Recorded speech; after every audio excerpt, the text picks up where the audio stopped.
straining, trying to bite us, and he's looking on the face, like seeing the kid bite my ear, and he's looking like crazy, and I'm seeing it on his face. I'm like, fuck. And so I start hitting it because I'm like scared, like I'm gonna die. You know what I'm saying? Like, this is fight or flight. It was me never being satisfied with nothing in life, never feeling like I was good enough no matter what I did, and never feeling any type of satisfaction in life. Always wanting to be more, because that's what I was ingrained in my brain from childhood. Shit that I've never talked about on my and I've been podcasting for a long time and never talked about these stories because my ego had suppressed these stories for decades, was unconscious of them. I cracked my psyche open by doing some MDMA, assisted psychotherapy, that brought up all these traumatic memories that I had forgot, like crazy shit.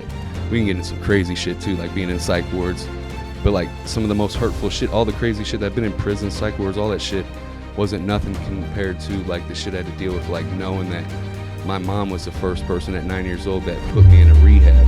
So basically I felt abandoned by my own mom and thrown to the wolves and shit, you know what I'm saying? And like that I wasn't good enough to be my mom's son. Dude's got the wrong perception on like, you don't gotta be fucking a soft bitch to fucking go heal. You gotta be a tough fucking warrior to go fucking heal. I see this with dads all the time, like they're trying to force shit onto their kids. Like, no, don't have your kids do your unlived life. Go out and do the shit now. Welcome to Find Another Zero podcast. We have Zach Babcock with us today, folks. Man. We're in for a treat. I am so excited for today. It's been a long time coming. Dude, thank you for having me first and foremost. Super honored. Yeah, dude, man. You already know. No, dude, it's been a long time coming. We've known each other a very long time. You've been a friend of mine for forever. We have history. You've been a client. We have so much that we could talk about, but we're going to cram in the most important stuff into this episode, and we're going to talk for 10 hours afterwards off air. For those of you new to the show, we are Find Another Zero. What a Find Another Zero means. Every single person, when they're born, they suck at shit, right? You suck, you're uncomfortable, you don't really know what you're supposed to do. Your parents, your coaches, your teachers all tell you what to do. You then gather some set of skills and you become a little bit less uncomfortable. You become a little bit more, confident. And what happens is your zero, which is I suck at everything, becomes 50. So sometimes you suck, sometimes you don't. Becomes 90 and you're like proficient in whatever skill you picked up, right? What happens is everyone stays at that 90. They're so afraid to find something else they suck at that they stay stagnant for their entire lives, no matter what age they hit that 90. If at 27 you became 90% proficient in your office job, you are terrified to go find something else to do because you hate feeling like you don't know what you're doing. So true. Right? You hate feeling like you're not good at something. You hate feeling like people are looking at you and you're letting them down. Yeah. So you stay in that thing that you're 90% proficient at, and you hate your life. Yep. Because life is all about finding new things, new zeros to become proficient at. And if you can get good at failing, and if you can get good at screwing up, and if you can get good at being embarrassed, and if you can get good at not knowing what you're doing, every single time you pass through that, you've progressed life. You've learned new skills. You've learned new confidence. You've learned new metrics to compare yourself to. And ultimately, the experiences that you have dictate the life you've had. Amen. Right? So this whole show is about finding another zero, finding like the journey of I'm working my way through shit I am not confident in, I am not 100% in, and on the other side, I become more proficient and I feel like I've accomplished something in life. Let's go. And that's why I couldn't think of a better guest than you, Zach, because, dude, your journey has been one of the most tumultuous ones I've ever heard, and you have multiple points of find another zero. I think that's like your mantra for life is like, if I feel semi-confident about something, I am pivoting into something I've never fucking done, and I'm going to see what this route takes me to. And, real quick summary. Give us a little background on Zach Babcock, man. All right, I'll do a little quick 30-second dump, and then we'll go deep. Yeah. Man, grew up in and out of psych wards, detention centers, juveniles, experienced a lot of trauma, childhood trauma from my father, from my mother that I've uncovered recently and stuff. And throughout my childhood, and did over 5 years of my life in prison. Turned my life around after I had my twin boys. Went back to prison 20 days before they were born. That's when I said, fuck that, I'm heading in this direction. Headed in this direction, built a successful business, $500,000 plus year business with 30 to 35%, sometimes 40% margins, and it still wasn't enough. Always finding a new zero.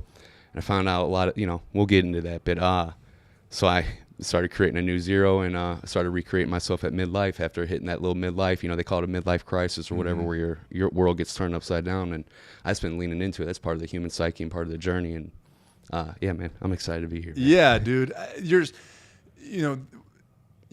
ran your own podcast. You never missed a Monday for how long? 5 years? A little bit over 5 years. 5 years, yeah. right? You posted every single Monday. You've had some of the biggest names on your show, right? Thanks, man. Your history, we went to prison, and you found out some of the most terrible news of all time with your sister passing while you're in prison, right, in the cell, and you missed the birth of your boys, and you got out and you said, I'm changing shit. Yeah. And instead of doing not the right stuff to try to get forward in life, you started trying to do business ventures, and you and I hooked up. You had gained some weight after getting out of prison, right? A lot of weight. And you looked to me for guidance in the fitness part of everything, right?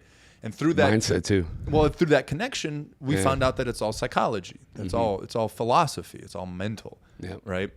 And while we were together, we were together 4 years probably, something like that. It was well over 3 for sure. It was. Yeah. It was. And she started in 2017 and ripped it all the way to like 2020 or a little bit, right after 2020, 2021 or something. Yeah, it was a good long time. Yeah, that we were actually paying training and still stayed connected the whole time. But yeah. So through that process, being with you 3 times a week in person for an hour, we got to talking a lot, and that's something I always recognized from you, brother, is like you were constantly looking for the next best avenue. Nothing was ever enough for me. Well, I don't even think that it wasn't enough. It's like you hardly saw anything all the way through, because you would get some traction and it would start working, and then you're like, well, this will work better over here. Oh, we talking about when I was in the business trying to figure out in the beginning. Yeah, dude, there was ClickFunnels and then fuck ClickFunnels, and then it was throw shit on the wall, see what sticks. That was that phase of my life. Yeah. And what was crazy is you were successful in those avenues. Theoretically, right? From the outside looking in, you're making money, you're able to pay for things, and you're gaining customers and traction, and you're gaining employees and this and that. And then the next time I would see you, you'd be like, actually, I scrapped all of that and I fucking am doing this now. And I'm like, where the fuck did that come from? Why did you scrap that? And you're like, well, it turned out to be bullshit. I'm like, how could it have become bullshit in 2 days? Right.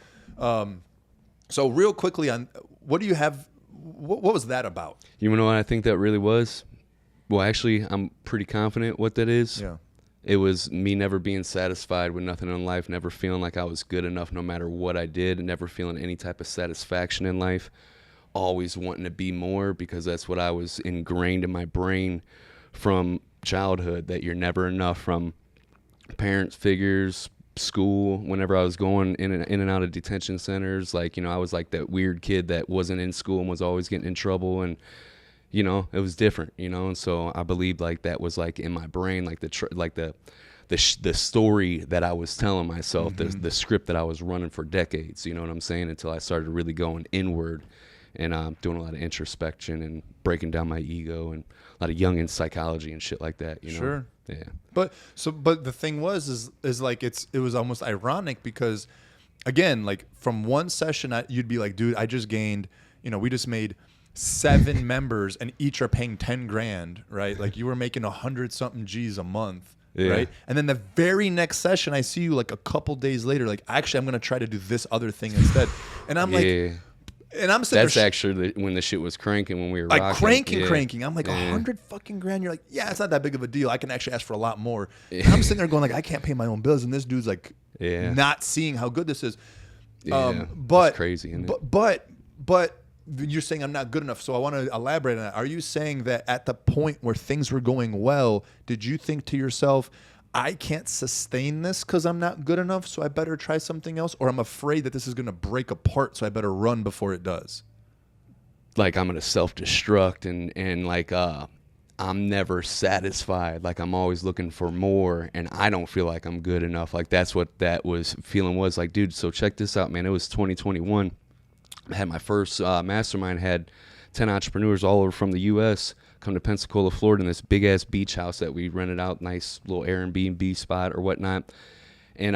And each client is paying me $2,000 a month. You know what I'm saying? And then plus what they paid to come to this mastermind. And I'm on top of the world, and I'm leaving this mastermind with my videographer to go sit down with Sean Whalen right after this in Utah, and get a personal interview with him on my podcast. You know, it's like I'm kicking ass at the height, fucking doing over 500. You're rubbing shoulders, man. Dude, like money, I'm bringing home over $4,000 a month. You know what I'm saying? On a bad month, you know, like killing it, like doing all the things that they said I would never do. Remember, I started off, that was the whole reason why underdog empowerment was to prove those motherfuckers wrong. It was always that shit, right?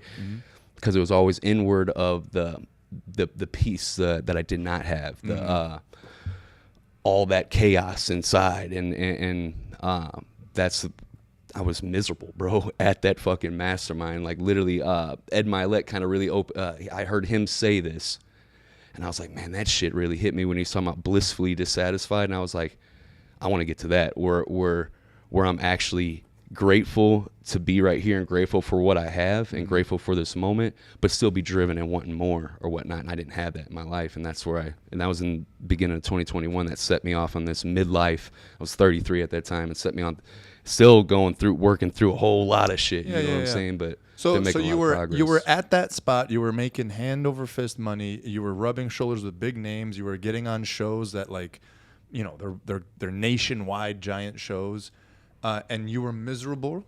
Yes. At that spot. So what was the sadness? What did you like? What was making you sad? Nothing was making me happy.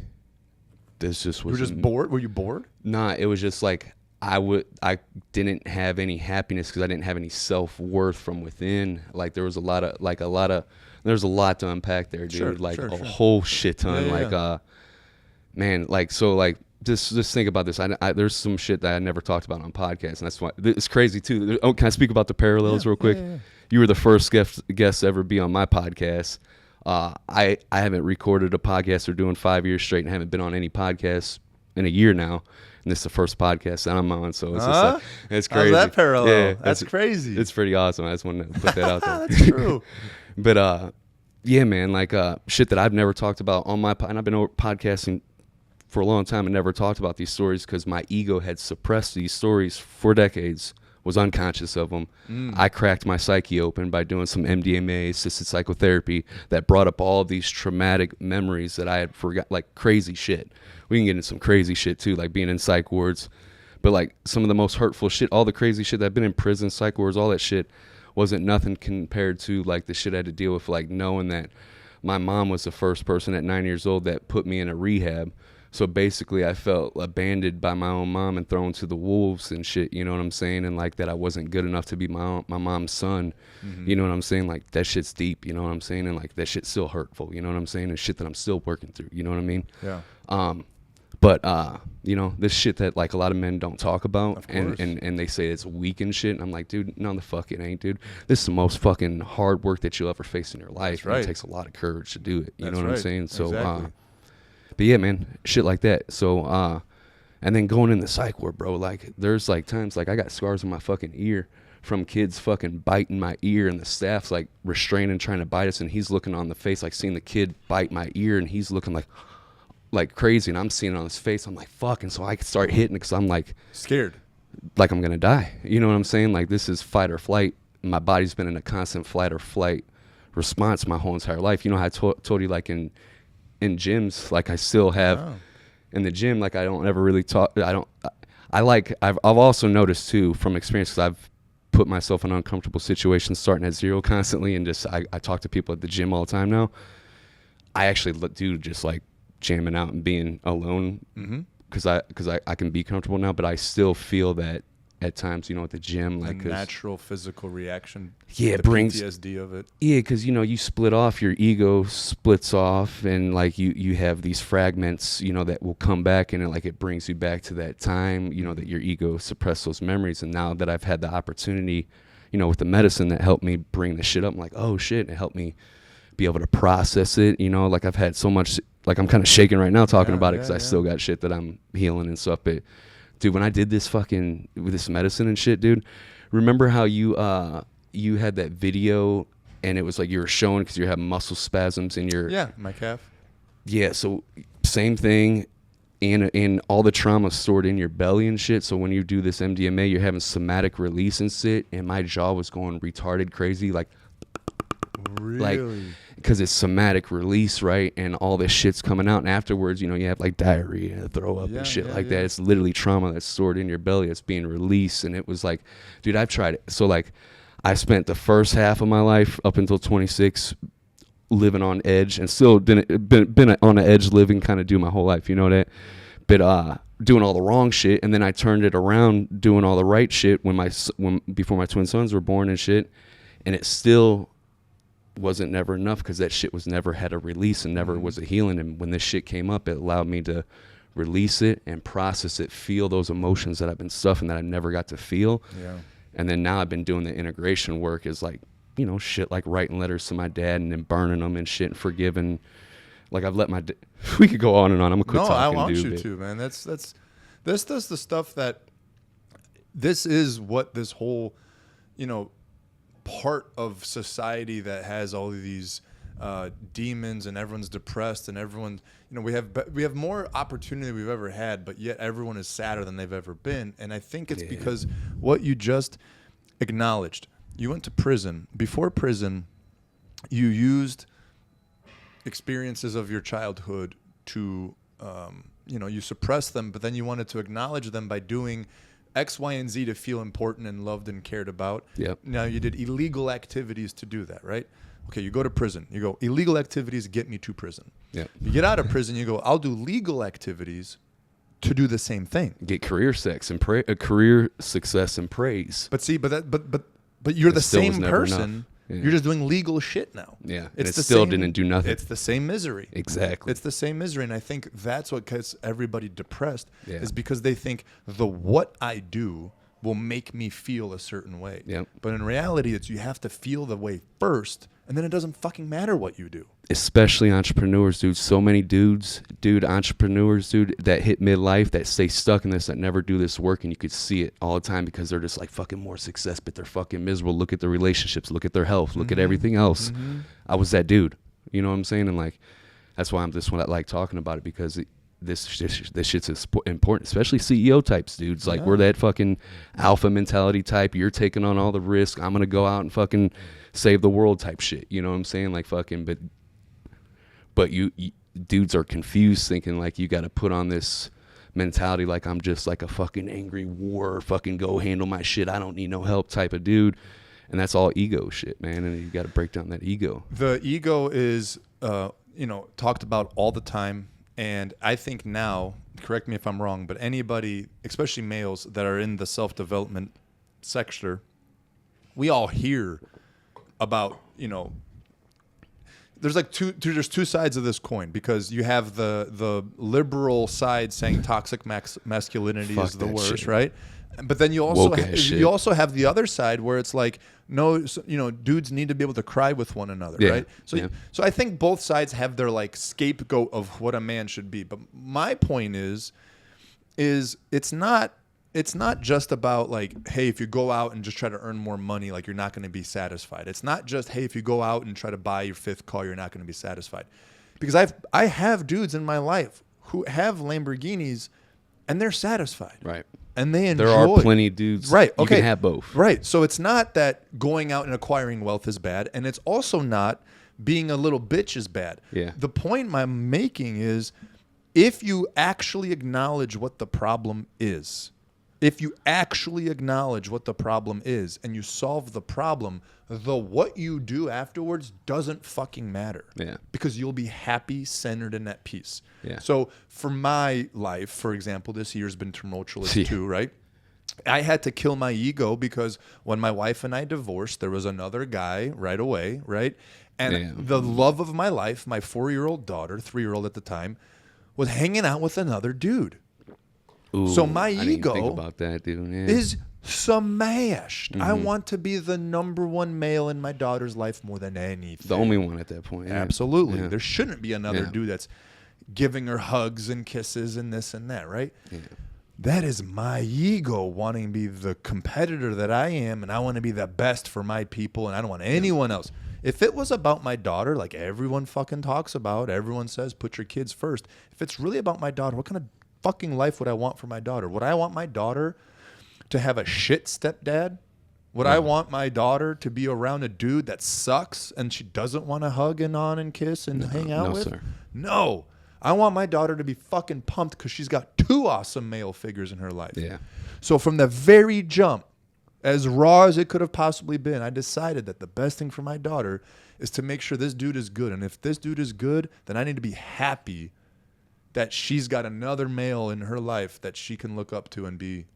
Amen, dude. And so many dudes couldn't do that shit. Can't, because it's the hardest fucking thing ever, dude. She posts a picture of my daughter on his fucking shoulders. I want to tear my eyes out and fucking swallow them, shit them out, and then throw them in the dumpster, dude. Like it killed me, but the me I'm talking about is my ego. Yeah. Because my heart, if I really sat down and thought about it, is happy. And that's the real you. You know what I'm saying? And that's the me that I care about. Because your ego ain't the real you. No, it's there to protect you. That's right. And it is a tool. But that's another thing too, man, is like, and that's some powerful shit, man, because a lot of dudes can't even do that shit. That's another thing too, is like, I think a lot of people, I don't think, dudes got the wrong perception on like, you don't got to be fucking a soft bitch to fucking go heal. You got to be a tough fucking warrior to go fucking heal. You got to be a fucking warrior, dude. Like fucking, I don't just fucking sit around with. I don't fucking sit around with chakras and shit like that. I'm not knocking that shit if that shit helps you. I do a lot of. I have my feet in the dirt. I'll be out in the fucking in my backyard on the 3 acres with my fucking chickens and fucking trying to plant shit, trying to learn that shit or whatever. Be doing shit like that. But I'm fucking also training hard as fuck every single day. I'm fucking training jujitsu, fucking competing in tournaments, fucking building a business. Like I'm doing all the fucking things. You know what I'm saying? You don't got to be some fucking soft fucking. I don't know where people get that misconception at, because that's not who the fuck I am. It's because it's because they're not trying to solve the actual problem. When they're trying to run away from it. That's their. It could be projecting, but I think it's pretending is what it is. I think everybody runs around because at childhood, you got to, like, correct me if I'm wrong, but this was my experience as a child. As a child, I was very intuitive. I could feel energy. Yeah. I could see when things were wrong without being told they were wrong. I could see and feel things were right without being told they were right. I very easily was able to determine my surroundings, my environment, my atmosphere without being told a single fucking thing. Yeah. Okay. That's all children. All children run off energy. Yep. Now, adults, as they grow through adolescence into adulthood, all they learn is how to pretend. Yeah. I'm not okay, but I'm going to pretend that I am. I'm okay, but I'm going to pretend that I'm not. The persona, the mask. And it's a mask, and it's a costume. And now you indoctrinate this child and tell this child, listen, mommy and daddy are fine. Listen, this teacher wants what's best for you. Listen, coach only wants you to succeed. And you're sitting there going, I feel the exact fucking opposite of what you're telling me, but you're the adult and the authority, so I guess you're right. And so I have to learn how to pretend that what you're telling me is my reality. And so this child then grows up pretending into an adult who has absolutely no concept of intuition, how to follow their gut, or what actual reality is, because they're so indoctrinated in pretending that everybody's just acting. Yes. And they don't know how to act. So they try acting all the spectrum, and they see what happens. And then they decide based on the outcome which pretending is the right pretending. Bro, can I tell how I was doing that shit to my kids and how healing has helped me? Go like for it. fucking I change love that, yeah. change that shit. Like, dude, because that's powerful, dude. Like, dude, story, dude. So I got my kids into wrestling, and they started kicking ass right out the gate. That's just natural fighters. So it's just, and I done some more crazy shit. I went and met with family. Like, I got 2 half brothers and a half sister that I haven't talked since my dad died, that I went and met up with and found out a lot of shit about my dad and crazy shit. That's another story. But I was talking about this because my dad's and shit. I found out he was a brown belt and fucking fought and that's then after you decided to do it? And my grandpa fought in the World War II and like all. So we're just fighters and shit. Or when I just runs in there. But anyways, in there kicking ass. Well, one time we're out at this tournament. It's about 3 hours out, Lebanon, Missouri or whatnot. Yeah. And you know, and they're young kids. They're fucking 8 years old at the time, and they're still at the same time. they're goofing off the whole fucking time too much. And I'm in the stands with Steph, and I'm getting pissed. And like, I'm like, dude, they're not even, they're sitting and running around playing and shit. And Steph's like, you're overreacting, whatever. So I was like, whatever. And then I get a fucking text from coach, and it's a fucking thing. And the thing is that I put them in football because I was, this is, so many parents do this shit, and I see this shit now that I was literally trying to live my own lived life through my kids without even knowing it. And by having them go through football and trying to force all this shit. Well, anyways, I get this text from coach, and this is wrestling now. I know I'm jumping over there. But I get this long text, and he's going off like how they weren't paying attention, this and that. And so I lost it, and I yelled at my kids. Immediately regretted it afterwards, but yelled at my kids. And this dissuaded them to not want to do wrestling no more. And I felt like shit, you know what I'm saying? I learned a lesson through that. And I didn't push them wrestling on them or anything, and they didn't play it last year, nothing. And then Liam was going through his trophies, all his first place trophies, like, Dad, I was really good at wrestling. I was really good at fighting. I was like, yeah, it was your best sport by far. You know what I'm saying? Because it was. Head and shoulders. Like, he was okay in football. Was even better he was good in basketball, okay in football. Kicked ass in wrestling, which is that's just his jam or whatnot. And he's like, I want to get back into it. So they're getting back into it, but they seen me go and do jujitsu instead of like trying to force him to do wrestling and me go out and do it. And I didn't push that on him. It was him wanting to do that. You know what I'm saying? And so instead of like, if you're trying to, I see this with dads all the time, like they're trying to force shit onto their kids. Like, no, don't have your kids do your unlived life. Go out and do the shit now. I don't care how look, you're 30 fucking years old or 40 years old. You could go out and fucking compete. There's motherfuckers even older than that competing, you know what I'm saying? But go out and be the example, you know what I'm saying? Then let their kid live their own life because they're their own soul, their own thing. And maybe they do the same shit you did or maybe they don't, but you got to let that shit go and not trying to live your life through them. Sorry for that long-winded answer. No, it's not. Like, dude, that's some shit I went through recently. Yeah, of course. And that's the beauty that I have learned through divorce is the lesson that my child isn't mine. That's the fucking thing. It's a child. It's a soul. It is its own. Yeah. I am here bestowed to support this living thing. Yeah. But divorce taught me that simply because I have to share what I thought was mine. Yeah. And if it's mine, I don't have to share it. It's not mine. Yep.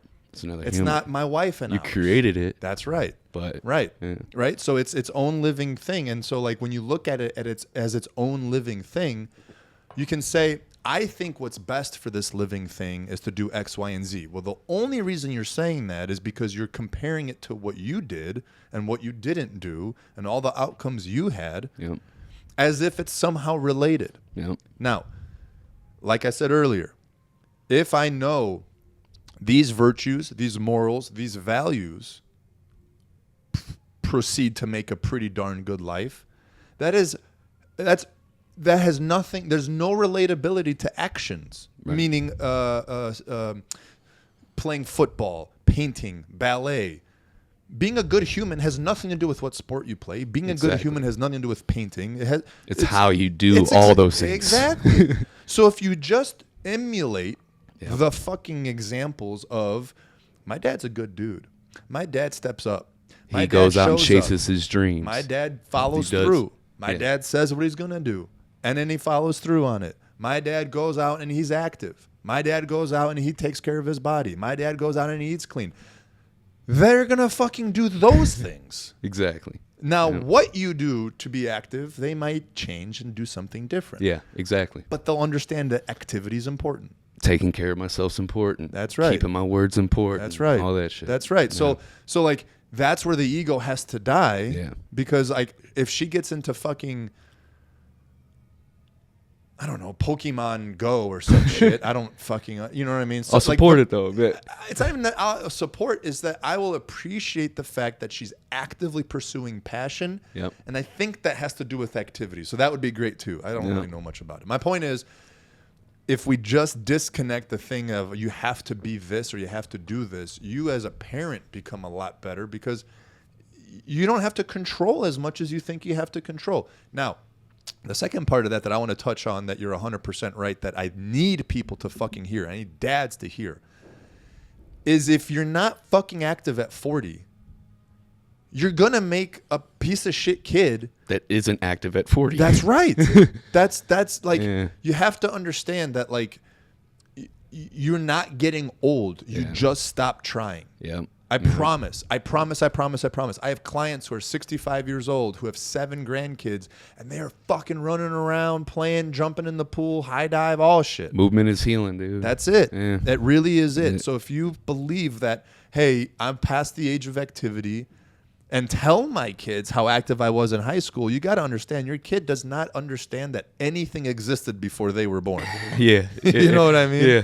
Nothing existed before the birth of their fucking lives. Yeah. So to tell them that you were active in high school, they're like, cool. Doesn't mean a fucking thing. Wow, Dad, I see these newspaper clippings. Like, how'd you turn into that? You know what I mean? Like, who are these two different people? Yeah. So, like, as a good parent, I think those are the 2 main things, bro. And you enlightened that is focus on the type of human you should be. And then number 2 is make sure you're that human. Yeah. That's it. Amen, dude. And if I would like to add on that too, man. Like, because this is something that's helped me. Everybody doesn't have this opportunity, but like, so like my dad died when I was 7 and shit or whatnot. But like, it's crazy is I ended up so much like my dad, the man that I ended up hating for so much, a big part of my life. I'm sure he did his dad too. Yeah, and dude, I ended up just like him. And like, so when I went and got to, because so many people say like, dude, the past is the past, leave it behind or whatever. Like, dude, that's stupid. The past is something that you always get to learn from. It is literally like you have like people that don't study their own past are foolish. Like you really are. Yeah. You don't live in the past ever, but you learn from the past. You know what I'm saying? And it's there for a reason. But I was able to connect. You know, got past my ego and went and connected after 30 years. You know what I'm saying? Almost since my dad died, almost. And connected with my 2 half brothers and half sister, and they're my brother sister, and I got a relationship with them now and learned from their side of the story how my dad raised them, because my dad died when I was 7, so I don't really know, but like hear like how he showed up for them, and he was always fucking working, didn't show up at their fucking practices or football games or nothing, and that's helped me like see how. And like I didn't do everything that my dad did, but there was so much bad shit that I was doing, like yelling at my kids.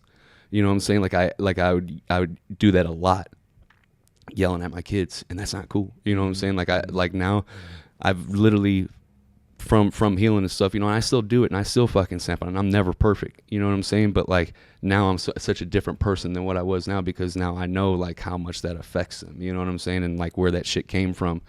And that shit came from even from my grandpa, because I heard my grandpa was super abusive to my dad, like heard crazy stories about that. So you get to learn from how your parents were and how they raised you. Even if you don't have the opportunity, maybe you lost a parents, but maybe you have some siblings or something. If you do have the opportunity, go study that past, go learn that shit, because it's going to give you an opportunity for growth and for introspection, man. And absolutely.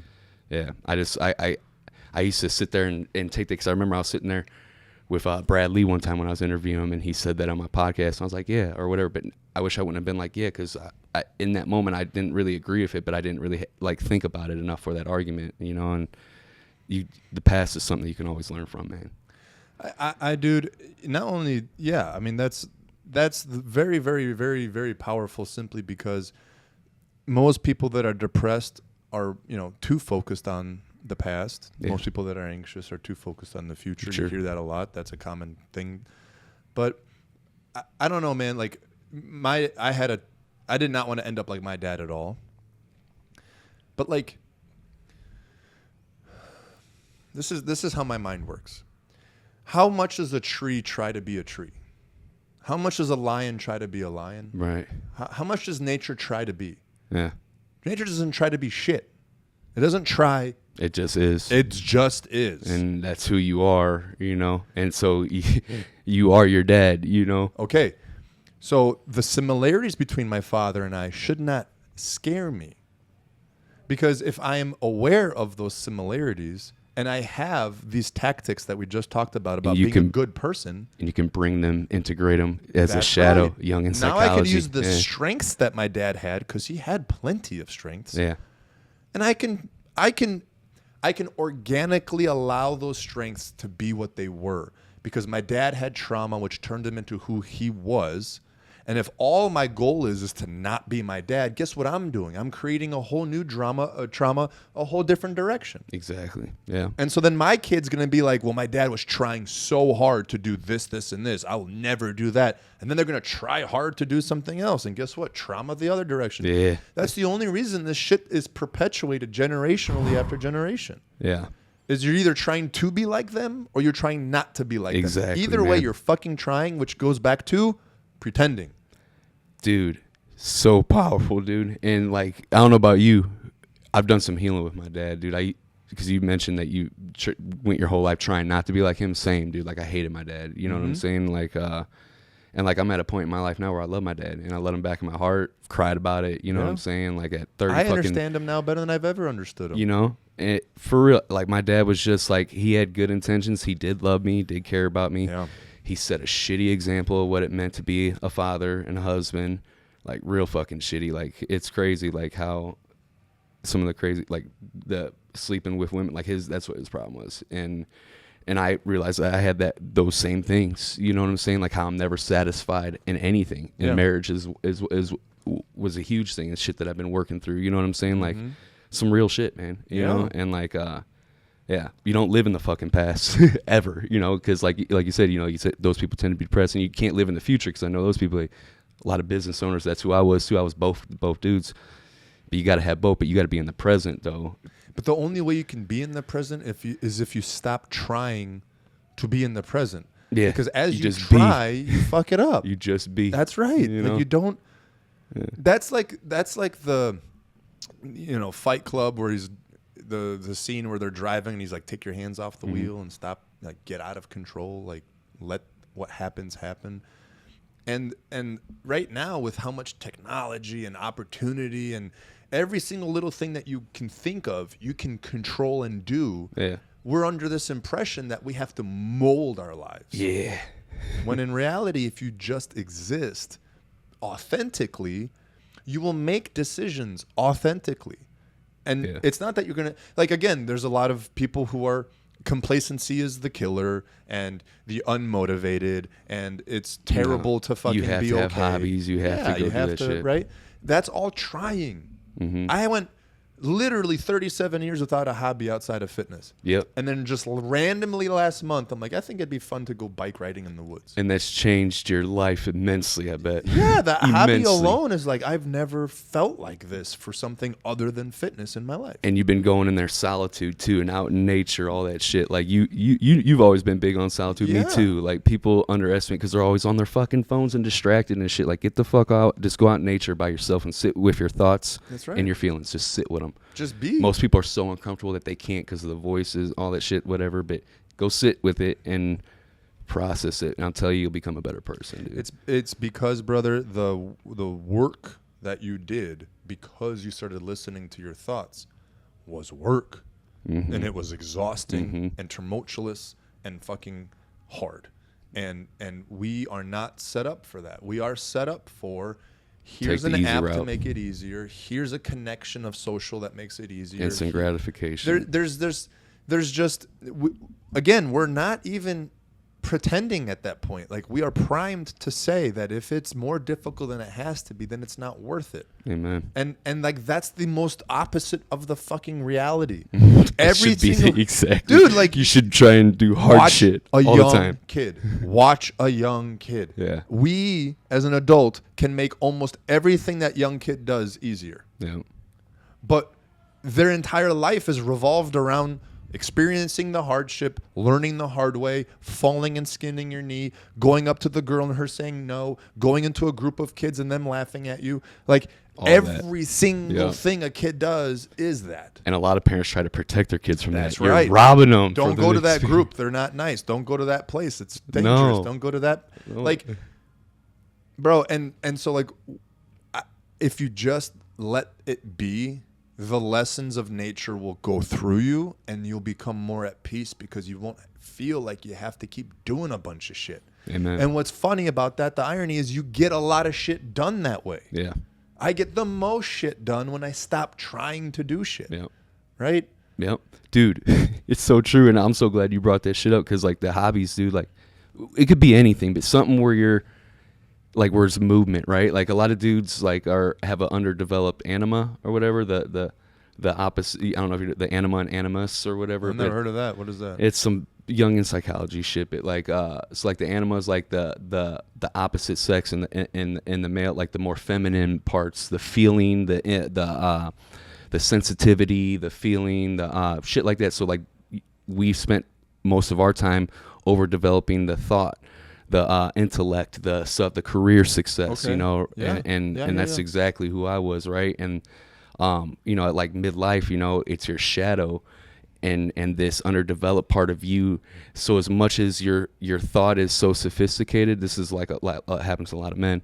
Is like so much of your thought that is sophisticated. Well, your anima, your feeling part is underdeveloped. It's primitive. So it's like opposite. And so like and it comes out. Even your shadow comes out, and all the stuff that used to, you know, work for you to get you here to midlife no longer works. And it's like your whole world's flipped upside down. A lot of things that you believe for so long in life are like flipped upside down at midlife. And that's why they call it the midlife crisis type shit or whatnot. That's why it's so good to get into these hobbies. Like, you're out in nature. Well, you didn't underdevelop. You've always been movement, but like, there's a lot of dudes that haven't developed like movement and stuff. So like, so Brazilian jiu-jitsu for me, you talk about being present. A lot of dudes talking about like, oh, I can't sit still and I can't concentrate, meditate or whatever. I can't be still or present. Motherfucker, go do some jiu-jitsu. You ain't gonna be worried about that fucking sales call or Right. fucking whatever. Yeah. You're gonna be worried about You not can't. getting choked the fuck out. Yeah. You know. Yeah. And you know, just developing that anima more, you know, for dudes at midlife is like a big thing. Something to look at, and maybe not for everybody, but that was definitely for me. And I like to speak about my own experience and stuff that I'm currently, you know, that's why I've been doing those different hobbies, starting at zero, out in the fucking with chickens and shit, bro. Hey, but I don't care what motherfuckers say. Yeah, I got chickens and shit, and be out planting. But dude, I be eating some farm fresh eggs and some. I be butchering my own chickens, and that shit be fire as fuck. Dude, you posted a video. Hold on. We got about 4 minutes, so I apologize. We're gonna have to cut it. But Oh, you're all good. you posted a video of you full blown beheading a chicken, Yeah. fucking bleeding With it my out kids, 10-year-old boys. with your fucking children. Let's go, man. That was so intense, dude. That was awesome. That's a rite of passage for them boys. You know what I'm saying? A lot of that's in Western societies undeveloped. But like, I wanted.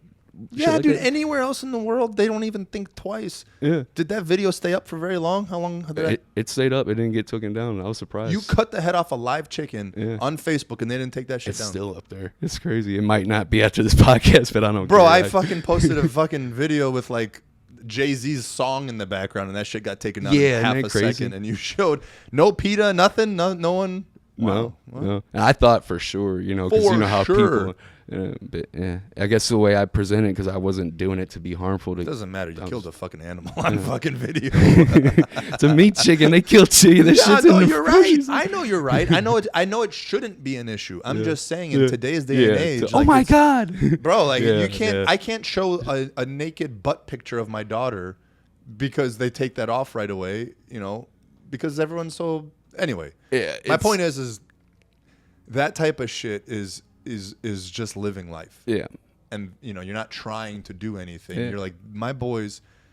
I mean, that is a rite of passage, man. And we Part don't of have it. enough of those type of things. We're gonna go kill a deer next, and then we're Yeah. gonna go out deep sea fishing and do some other crazy shit. And like, I want to put them off. Maybe I know we said we gotta wrap it up, but maybe put them off on a some type of thing where it's safe, but like where they go out into the world on their own. You know how like people send people off like on missionaries where they get to a certain age, like tribal shit, like where they got to go out in the woods on their own and hunt some shit and come back or something, like for real, like that. Like I want Do to you put feel my that kids that's through what some shit. they need, or are you afraid that if Yeah, they because don't? the rite of passage is supposed to be a spiritual death of the childhood, and you step into the first adulthood, and you know, and you're going out from an ego parent perspective to the ego world perspective, and then that's where a lot of people get stuck in their whole life. Then at midlife, you go from an ego world perspective to the ego self perspective, and then you know, at the end of life, the twilight, you go from an ego self perspective to ego God perspective, and so like that's very important, you know, and that's like in Western culture, it's like forgotten about. It doesn't exist. And you notice like all the systems in Western culture kind of designed to keep us weak, confused, and all this shit. I don't know. I'm a real different dude. I try to zig when everybody zags, but I know we got to wrap it up. We're gonna get on. If you're cool, I'd love to sit down again and get Hell into yeah. all of that, bro. Because Yeah. you're 100% right. And I've on this podcast, different episode, It was literally an entire episode on rite of passage. Yeah. That we need one Dude, yes. to all agree to and just fucking make kids get through them. Because there's no other way of so making they can an be adult. independent. Look at kids now; they're so dependent they can't even fucking figure What out to makes use a you an microwave adult? now. Yeah. I'm like, what the fuck, dude? My 3-year-old can use a microwave. So. Same. Okay, So yeah, for all sure. right, we did all right. Yeah. What makes you an adult? Yeah. Your age? That's it? Just no. sitting around for 21 years makes you an adult. No. Not doing anything, Yeah. and you still become an adult. That's why we're fucked. Yep. Exactly. All right, Zach Babcock, part 1. Thank you, bro. Finishing Thank you up. for having me. Moral of the story, dude. Kill the ego. Amen. Kill the ego legitimately. Sit down with what that is, and you won't ever have to try to pretend anything ever again. We are going to have part 2, so Amen. cool? Yes, sir. Thank you. Deuces. Thanks for being on, Zach. Thank you.